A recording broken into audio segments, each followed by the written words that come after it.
انتظامیہ ضرور ہاتھ پاؤں مار رہی ہے، مگر حساس ادارے، نامعلوم افراد اور پرسرار کالز کی کوئی شکایت نہیں، جو سیاست کے لیے بہت ہی اہم سمجھی جا رہی ہے۔ مقتدر حلقے اس وقت بظاہر غیر جانبدار دکھائی دیتے ہیں، اس لیے اس جلسے میں اپوزیشن سابقہ پوزیشن ضرور لے گی، لیکن امکان اس بات کا ہے کہ ہاتھ ہولہ رکھا جائے۔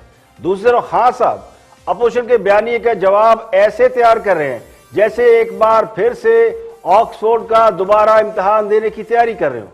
اتنی محنت اگر میرے کپتان نے ملک سے مہنگائی کم کرنے، بے روزگاری ختم کرنے، معیشت کو ٹھیک کرنے یا لوگوں کے مسائل کو حل کرنے پر لگائی گئی ہوتی تو آج تجزیہ نگاروں کو، تبصرہ نگاروں کو یہ رائے نہ دینا پڑتی کہ حکومت، یعنی یہ حکومت پاکستان کی تاریخ میں سب سے زیادہ تیزی سے ان پاپولر ہونے والی حکومت ہے، یعنی صرف 28 ماہ میں لوگوں پر سے تبدیلی کا بخار بڑی حد تک اتر گیا ہے۔ کرونا ضرور ہے لیکن تبدیلی کا بخار کسی کو نہیں ہے، مہنگائی ان سے کم نہیں ہو رہی، روز لوگوں کو تسلیاں دیتے ہیں۔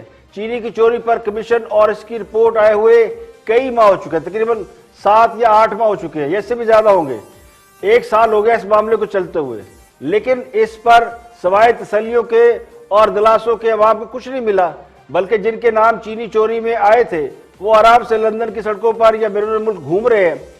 تو نواز شریف کے بیانیے کا جواب دینے میں خان صاحب نے یہ فیصلہ کیا ہے کہ وہ 1 منٹ بھی تاخیر نہیں کریں گے، بلکہ کل ہی انہوں نے اپنی کابینہ کے اندر یہ سارے معاملہ طے کر لیے کہ اپوزیشن کے بیانیے کا کس طرح جواب دینا ہے۔ انہوں نے اعلان بھی کر دیا ہے کہ وہ اکیلے بھی اپوزیشن سے نمٹ سکتے ہیں، اپوزیشن کو صرف چور چور ہی کہنا ہے اور NRO نہ دینے کا اعلان ہی کرنا ہے، تو یہ کام محترم وزیر اعظم سے بہتر کوئی نہیں کر سکتا۔ اس سے تو بہتر یہ ہوتا کہ اگر خان صاحب مہنگائی کو زبردست کر دیتے، اپوزیشن کے جلسے سے پہلے مہنگائی کو دھوبی پٹکا مارتے، 200-400 ذخیرہ اندوزوں کو پکڑتے، بازار کے اندر ان کی انتظامی مشینری حرکت میں آتی، پرائسز گر جاتی، مہنگائی کم ہوتی، تو شاید عوام کا غم و غصہ ٹھنڈا ہو جاتا، اپوزیشن کو زیادہ رسپانس نہ ملتا۔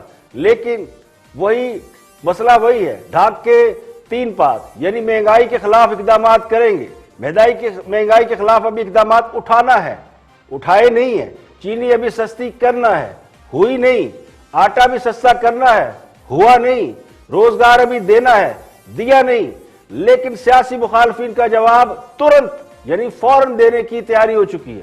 نہ صرف خان صاحب خود میدان میں اتریں گے بلکہ ان کے ترجمان، وہ اور وزراء، مشیران اور یہ پوری ظفر موج میدان میں اس طرح اتر رہی ہے جیسے ان پر جواب فرض کر دیا گیا ہے۔ مہنگائی ایک انتہائی جینین اور سیریس ایشو ہے، بے روزگاری بہت ہی اہم معاملہ ہے، معیشت اس ملک کے لیے بہت ہی زبردست اور حساس ایشو ہے۔ تو حکومت کو خود اچھی طرح پتہ ہے کہ اس وقت عوام کس حال میں ہے، عوام کی پوزیشن کیا ہے۔ خود حکومت مانتی ہے مہنگائی ہے، اپوزیشن اس پر بات کرے یا نہ کرے، میڈیا اس پر سوال اٹھائے یا نہ اٹھائے، لیکن حکومت کے وزراء خود پریشان ہیں، اپنی حکومت کی کلاس کر رہے ہیں۔ ہاں یہ درست ہے کہ یہ کام منتخب لوگ کر رہے ہیں، غیر منتخب نہیں، خاص کر غیر منتخب مشیر اور معاونین، ان پر اس کی ذمہ داری ڈالی جا رہی ہے کہ وہ اس کے ذمہ دار ہے۔ تو بظاہر یہی لگتا ہے کہ اپوزیشن کا جلسہ کامیابی کی طرف جا رہا ہے، اور خان صاحب کی حکومت کے حوالے سے عوام کی پسندیدگی کے جذبات میں نمایاں کمی آ چکی ہے، اور اس پر وہ کہتے ہیں جلتے پہ تیل چھڑکا ہے اس مہنگائی نے۔ اور شاید اس جلسے کے بعد حکومت کو کسی حد تک یہ بھی اندازہ ہو جائے کہ حکومت کہاں کھڑی ہے، ہاں سب حقائق کا ادراک کر لیں، ان کو اپنی پوزیشن کا اندازہ ہو جائے۔ ویسے تو چند روز پہلے ہی ایک تقریب خلق برداری، جو کہ بہت بڑی تقریب کہا جا رہا تھا، اس میں کارکنوں کی شرکت سے ہو جانا چاہیے۔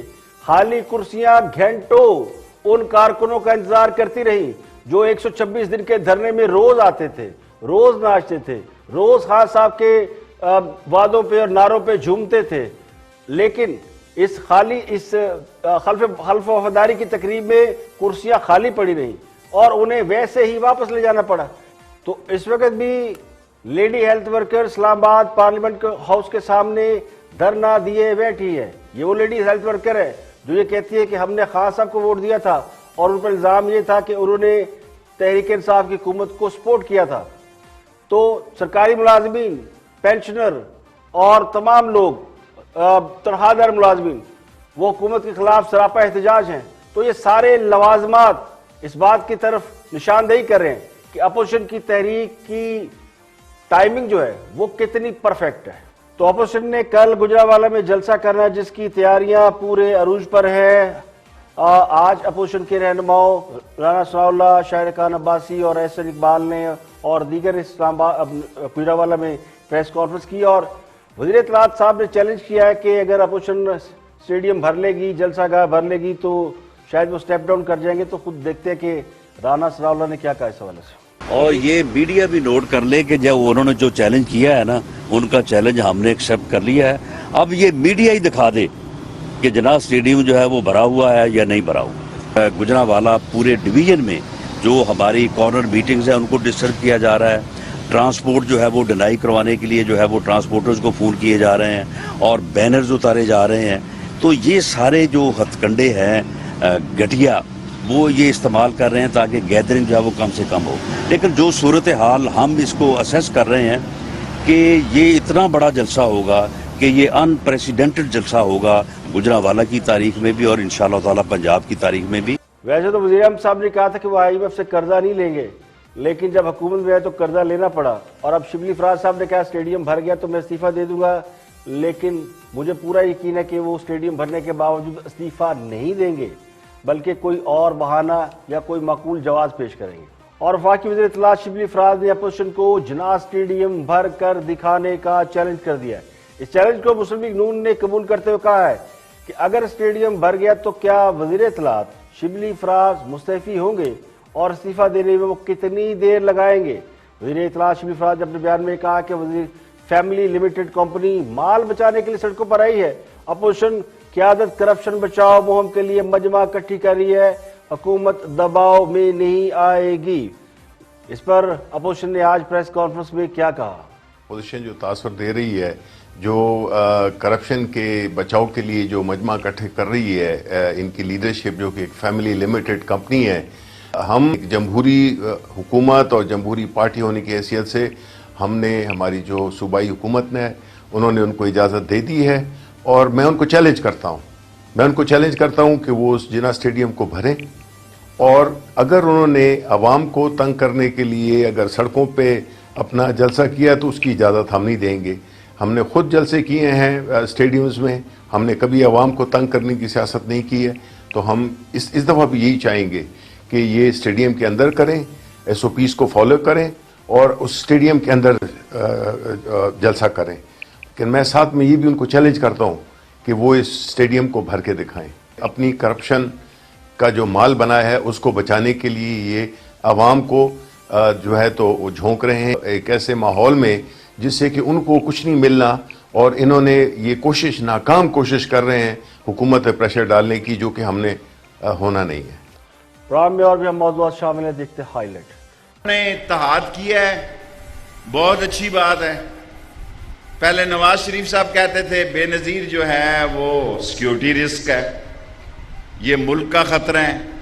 جب اپنی باری آتی ہے تو نواز شریف صاحب کوٹ پہن کر میمو گیٹ میں پیش ہوئے. مجھے تو اس دن پتہ لگا کہ یہ وکیل بھی ہے جیسے میں وکیل ہوں. آپ جو ہے وہ ہم کوشش کرتے ہیں سچویشنز کو ڈیفیوز کرتے ہیں، بات چیت کرتے ہیں، بات چیت کے ذریعے مسئلے کو حل کرنے کی کوشش کرتے ہیں. لیکن میاں صاحب جی ٹی روڈ کے راستے نکل پڑے اور ماڈل ٹاؤن اور رائے گنج تک آ گئے. اس کے بعد دوبارہ شہباز شریف نے میاں صاحب کو روکا کہ اب مجھے تو پہلی تو حیرت ہے کہ ارشد ملک کا پورا کیس جو ہے وہ اتنا بہترین کیس ہے. اگر اس کا ٹرائل کیا جائے، ارشد ملک صاحب بہت کچھ بتا چکے ہیں اور یہ سارا فکس میچ تھا، انڈرسٹینڈنگ کے ساتھ سارا کچھ ہوا کہ ویڈیو آپ نے اس طرح سے بنانی ہے کہ جیسے ایسے لگے کہ خفیہ طریقے سے بنا رہے ہیں. اسکرپٹ پہلے سے دیا ہوا تھا، FIA کے پاس سارے ثبوت موجود ہیں. مجھے یہ کہنے کی اجازت دیں کہ آپ کے ڈپارٹمنٹ کیا کر رہے ہیں، آپ کے ادارے کیا کر رہے ہیں، اور اگر وہ بالکل واقعتاً نکارہ ہو گئے ہیں بقول آپ کے، تو پھر مجھے یہ بتائیں کہ آپ بھی حکومت جو ہے وزراء کی جو ایک بڑی فوج تیار کی ہوئی ہے، اگر ان کے ذریعے بھی آپ کنٹرول نہیں کر سکتے. اور رپورٹ کارڈ میں گفتگو کر رہے ہیں ارشاد بھٹی تجزیہ نگار ہیں، دیکھتے ہیں کہ وہ کیا فرماتے ہیں. Watch this. منت ترلے کا پورا موقع دیا، مطلب ڈیل ڈھیل کا پورا موقع دیا، مطلب آل بچاؤ مال بچاؤ کھال بچاؤ کا پورا موقع دیا. لیکن جب ترلا منت پروگرام ناکام ہوا تب ہم نے شہباز شریف سے کہا بس بھائی جان بس، اب کام آپ کی منت سماجت سے نہیں چلے گا، اب ہم انقلاب مزاحمت سویلین بالادستی اور ووٹ کو عزت دو سے ڈرائیں گے لوگوں کو. اب سمجھ آئی میڈم شیخ گڈ کاپ بیڈ کاپ کی گیم کی؟ اب پتا شہباز شریف کی ڈیوٹی کیا تھی اور یہ ڈیوٹی کس نے لگائی ہوئی تھی. ویسے بیچارے شہباز شریف صاحب کو ہم نے بدنام کیا ہوا ہے. یہاں یہ بھی یاد رہے یہ مریم نواز صاحبہ نے 12 اکتوبر کو انٹرویو دیا، یعنی کل 12 اکتوبر جس دن مشرف صاحب نے مارشل لا لگایا، اسی دن حکومت کو اسی دن وہ بیٹھ کر حکومت کو کہہ رہی تھی 3 مہینے میں گھر بھجوا دیں گے، حالانکہ وہ خود رویا کرتے تھے ڈکٹیٹر کو 9 سال ملے اور سویلین حکومتوں کو 1 سال ملا، اور اب وہ خود ہی کچھ نہ سیکھا 12 اکتوبر سے، اب وہ خود ہی بھجوا رہی ہیں. مان لیا. اور پھر آخری بات میڈم شیخ، مان لیا 12 اکتوبر سیاہ دن تھا، مگر اس سے بڑا سیاہ دن وہ تھا جس دن آل شریف ڈیل کر کے سعودی عرب چلے گئے. مطلب جب آمریت سے لڑنے کا وقت تھا، مطلب جب سویلین بالادستی قائم کرنے کا وقت تھا، مطلب جب ووٹ کو عزت دینے کا وقت تھا، مطلب جب آئین کی پامالی کا بدلہ لینے کا وقت تھا، مطلب جب انقلاب مزاحمت کا وقت تھا، اس وقت تب میرے محبوب امام خمینی ثانی قائد اعظم کے بیانیے والے سعودی عرب چلے گئے اور آج بھی لندن میں ہیں. انقلاب زندہ باد، امام پائندہ باد. دیکھیں کوئی مانے یا نہ مانے، مگر مجھے یوں لگتا ہے کہ شہباز شریف اگر نہ ہوتے تو خان صاحب کو اپوزیشن 6 ماہ بعد ہی آٹے دال کا بھاؤ معلوم کرا دیتی. یہ جو خان صاحب کو اتنا وقت مل گیا ہے اس میں تو خان صاحب کو شہباز شریف کا شکریہ ادا کرنا چاہیے کہ انہوں نے اپوزیشن کو مذاکرات گفت و شنید کے ذریعے کچھ نہیں کرنے دیا. خان صاحب پچھلے کوئی 28 ماہ سے بڑے آرام سے حکومت کر رہے ہیں، اور سب کو پتا ہے کہ اتنی بڑی اپوزیشن خان صاحب کے خلاف بالکل آرام سے بیٹھی ہوئی تھی، اور خان صاحب نہ صرف آرام سے حکومت کر رہے تھے بلکہ اپوزیشن کو ذہنی اور جسمانی دونوں قسم کی پھینٹی لگا رہے تھے. اب شہباز شریف صاحب درمیان سے ہٹ گئے تو اس کی وجہ سے پوری پکچر ہی بدل گئی ہے. ڈری ڈری سہمی دیوار سے لگی ہوئی اپوزیشن اب بفری ہوئی دکھائی دے رہی ہے. وہ ایک آدھ ویڈیو آپ نے دیکھی ہوگی، جب کسی پنجرے میں شیر بند ہوتا ہے تو لوگ قریب جا کر اس کو تنگ کرتے ہیں، چھیڑتے ہیں، تو بیچارہ شیر دیکھتا رہتا ہے، کچھ نہیں کہتا کیونکہ پنجرے میں بند ہوتا ہے. لیکن جب اس کو غصہ آتا ہے تو وہ پنجرے کے اندر سے پکڑ کے بندے کو اندر کھینچ لیتا ہے. تو مجھے یوں لگتا ہے کہ ٹھاکر کو یہی خوشامدیوں کی فوج بنوائے گی جو ہر وقت کہتے ہیں کہ پہ جاؤ. یہ جو مذاکرات گفت و شنید یا بیٹھ کر بات چیت کرنے کا مطلب ہوتا ہے ٹیبل ٹاک، اس کا مطلب منت ترلا نہیں ہوتا. یہ جو قوم کو ایک پکچر دکھائی جا رہی ہے، بڑی محنتیں کر رہے ہیں بھئی، کسی کو بات کرنی ہے، نیگوشیٹ کرنا ہے، کسی بھی تنازع یا سنجیدہ مسئلے کو حل کرنے کے لیے سب سے پہلے بات کی جاتی ہے، بعد میں دوسرے راستے اختیار کیے جاتے ہیں، وہ بھی چاروں نہ چار. یعنی when you don't have any option، وہ کہا نہیں جاتا جی کسی کی شکایت تو کہتے ہیں جی پہلے مجھ سے تو بات کر لیتے، آپ تو بندے کو مارنے لگ پڑے. تو یہ اس طرح کا ہوتا ہے. تو اب شہباز شریف بیچارے کیا کریں؟ وہ کہتے ہیں ہم شریف کیا ہوئے پوری دنیا ہی بدماش ہو گئی. تو شہباز شریف بیچارے معاملات کو گفت و شنید سے حل کرنے کی کوشش کر رہے تھے، یہ تو پوری دنیا کو نظر آیا. اب کوئی انہیں بزدل کہے، کوئی انہیں یہ کہ وہ ڈیل کر رہے تھے، کوئی کچھ کرے، لیکن وہ چاہتے یہی تھے کہ معاملات کو کس طرح نیگوشیشن سے حل کیا جائے اور یہ گورنمنٹ چلتی رہے. تو اپوزیشن کے ساتھ بھی جو پرابلمز ہیں وہ سارٹ آؤٹ ہو جائیں، چاہے وہ پرابلم کورٹس کی ہیں، چاہے وہ پرابلم کوئی اور ہیں. تو یہ حضور فرماتے تھے کہ وہ منت ترلا کر رہے ہیں. اب ذرا بڑے میاں صاحب سیدھے ہوئے ہیں تو وقفہ پڑا ہوا ہے. یہاں پہ لیں گے ایک بریک، اور بریک کے بعد جب واپس آئیں گے اور بھی ہم موضوعات آپ کے ساتھ شیئر کریں گے. ہمارے ساتھ رہیے.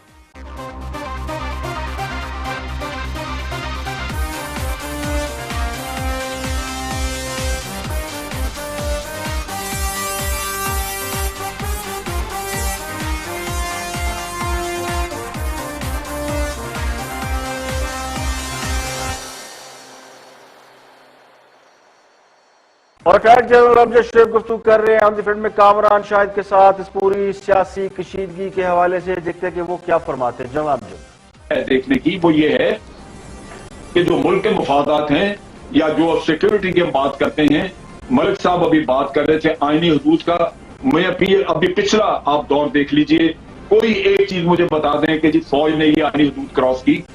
میاں صاحب تو سازشیں کرتے رہے 20 سال، جب سے مشرف نے نکالا وہ اپنی ضد میں ہیں، اپنے اس اناد میں ہے جس کی وجہ سے یہ سارا کچھ ہے.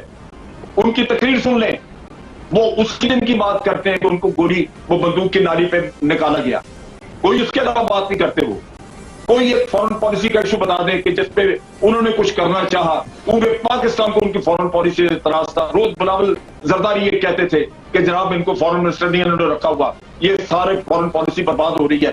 فوج نے کہیں روکا ان کو؟ کوئی کسی چیز پہ کہا؟ کشمیر کا نام لینا انہوں نے چھوڑ دی.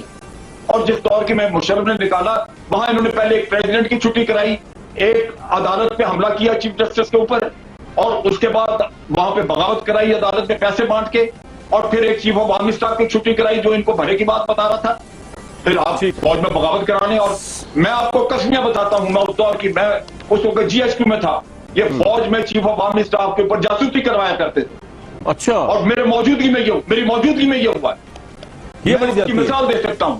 بتائیے اس کا کامران صاحب، میں کامران صاحب ایک مجھے علیشہ صاحبہ کے بعد جاؤں گا، لیکن مثال کوئی نہیں ہے.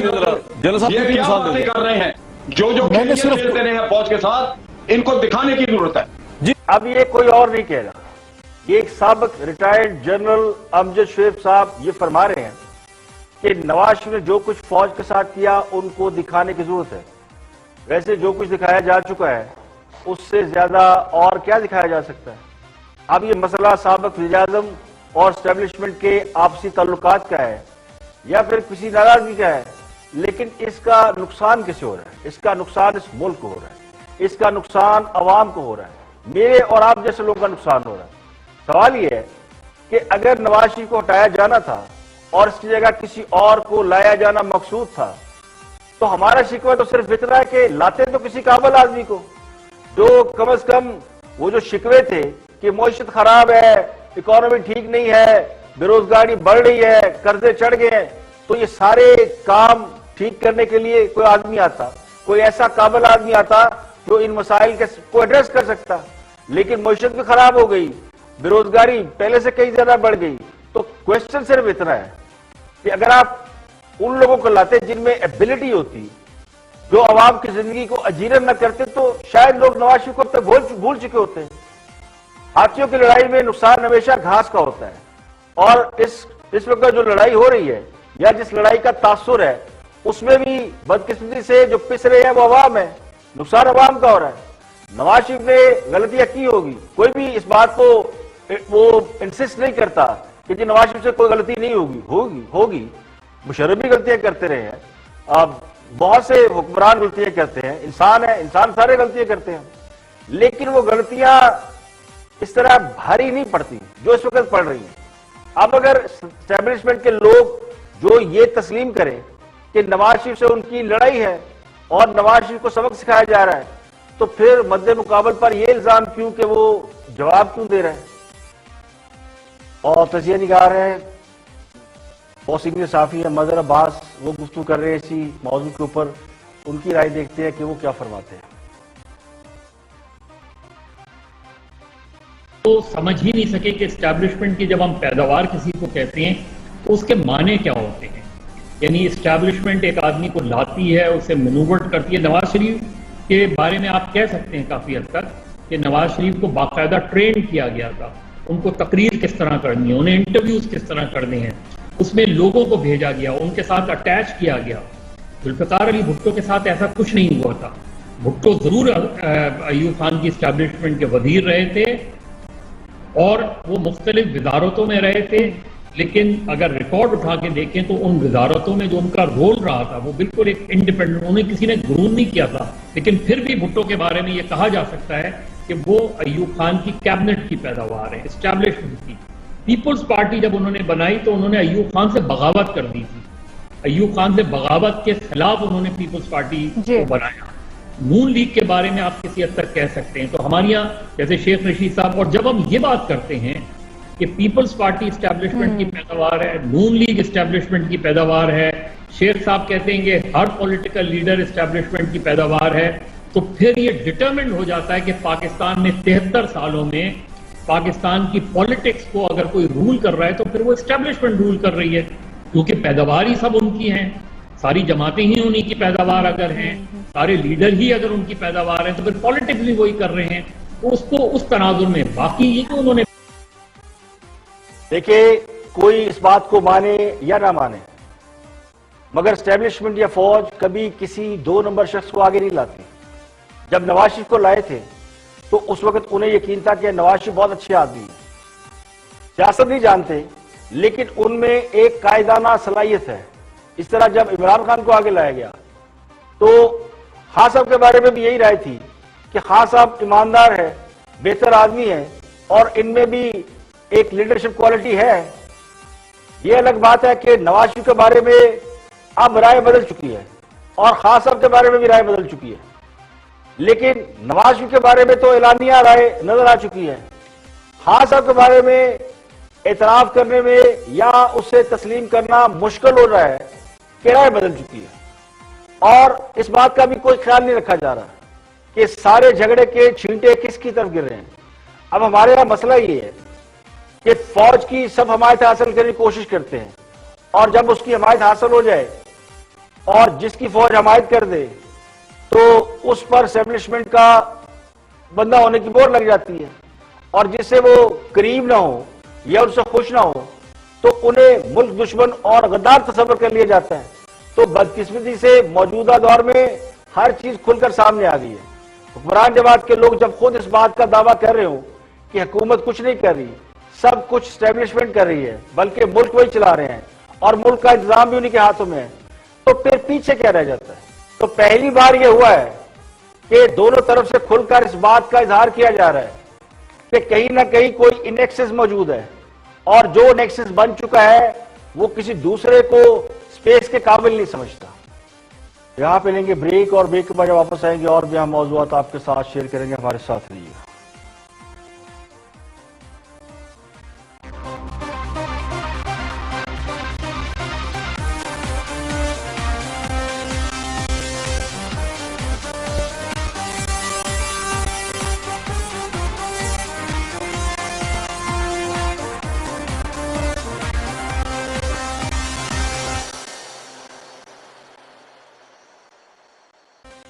Welcome back. آپ دیکھ رہے ہیں پروگرام اختلاف رائے اور میں ہوں افتخار کاظمی. بریک کے بعد حاضر خدمت ہے اور سینئر جرنلسٹ ہیں اور زبردست تجزیہ نگار ہیں. ملکی سیاسی حالات پہ ان کی خاصی گرفت ہے سہیل وڑائچ. دیکھتے ہیں کہ وہ سارے معاملے کو کس اینگل سے، کس نظر سے دیکھتے ہیں. اب آپ کام سن رہے ہیں، جاری رکھیے گا گفتگو. جی میں جو وہ باتیں کریں گے ظاہر ہے اس کا رد عمل بھی آئے گا، فضا بھی گرم ہوگی اور اس سے پھر کئی چیزیں کھلیں گی بھی جو ابھی تک بہت ساری چیزیں چھپی ہوئی ہیں، کیونکہ نواز شریف صاحب نے بہت ساری چیزیں ابھی نہیں بولی. مثلا انڈیا کے معاملے پہ کبھی انہوں نے اظہار خیال نہیں کیا. انہوں نے اپنے اور فوج کا جو ریلیشن شپ تھا اندر کیا ہوتا رہا، کبھی اس کے بارے میں کوئی ایک فکرہ بھی کبھی نہیں بولا. اسی طرح اندر کیا مذاکرات ہوتے رہے، کورٹ کے اندر جانے کا کیوں فیصلہ کیا گیا، انویسٹیگیشن جو ٹیم تھی اس کے سامنے جانے کا پرائم منسٹر نے کیوں فیصلہ کیا، اس پہ بھی کبھی انہوں نے رائے کا اظہار نہیں کیا. تو یہ ساری وہ چیزیں ہیں جو ظاہر ہے جب وقت آگے چلے گا تو لوگ پوچھیں گے بھی اور میاں نواز شریف کو بھی خود بتانی ہوگی. تو یوں ایک ایک کر کے جب یہ سارے سیاسی اثرات کھلیں گے تو اس سے حکومت کے لیے بھی ڈیفیکلٹی ہوگی، میاں صاحب کے لیے خود بھی ڈیفیکلٹی ہوگی، لیکن ساتھ ہی ساتھ ان کے مخالفوں کے لیے زیادہ بڑی ڈیفیکلٹی. بات نکلے گی تو بہت دور تلک جائے گی. اس بات کا اگر کسی کو صحیح اندازہ ہے تو میرے نزدیک وہ خود نواز شریف ہے. جس طرح کا ماحول پیدا ہو رہا ہے اس ماحول میں بہت سے لوگ یہ توقع کر رہے ہیں کہ نواز شریف شاید وہ باتیں بھی سامنے لے آئے، وہ راز بھی کھول دیں جو ابھی تک 7 پردوں کی تہہ میں چھپے ہوئے، ماں سوائے ان قومی رازوں کے جن کو افشا کرنے سے ان کا خلف انہیں روکتا ہے. تو سیاسی معاملات پر تو وہ بہت سے معاملات سامنے لا سکتے ہیں، جس طرح انہوں نے بلوچستان کے الیکشن کے یا دھرنے کے پیچھے چھپے کرداروں کے بارے میں کچھ باتیں کی ہیں، لیکن بہت سی باتیں ایسی ہیں جو ابھی تک ہنوز پردوں میں ہیں، اور یہ باتیں شاید بہت سے لوگ یہی میں بھی ہیں، لیکن جب تک خود نواز شریف اس پر بات نہیں کرتے، لب نہیں کھولتے، تو وہ مفروضے کہلاتے رہیں گے. اور یہ حقیقت ہے کہ بات نکلے گی تو بہت دور تلک جائے گی. وہ کہتے ہیں نا پنڈورا باکس کھل جاتا ہے. نواز شریف تو یا نواز شریف کے جو قریبی لوگ ہیں یا خود نواز شریف، اور دیکھا جائے تو نواز شریف اس وقت جس پوزیشن میں ہے ان کے پاس تو گوانے کے لیے کچھ نہیں ہے. پرابلم تو شاید جس طرح سہیل وڈائچ کہہ رہے ہیں کہ ان لوگوں کو ہو سکتی ہے جن کے پاس بہت کچھ ہے اور وہ اس سے گوانا نہیں چاہتے. آج کے اتنے، کل پھر حاضر ہوں گے مزید خبروں، تبصروں، تجزیوں کے ساتھ. پروگرام اختلاف رائے سے افتخار کاظمی کو اجازت دیں. اپنا بہت بہت خیال رکھیں.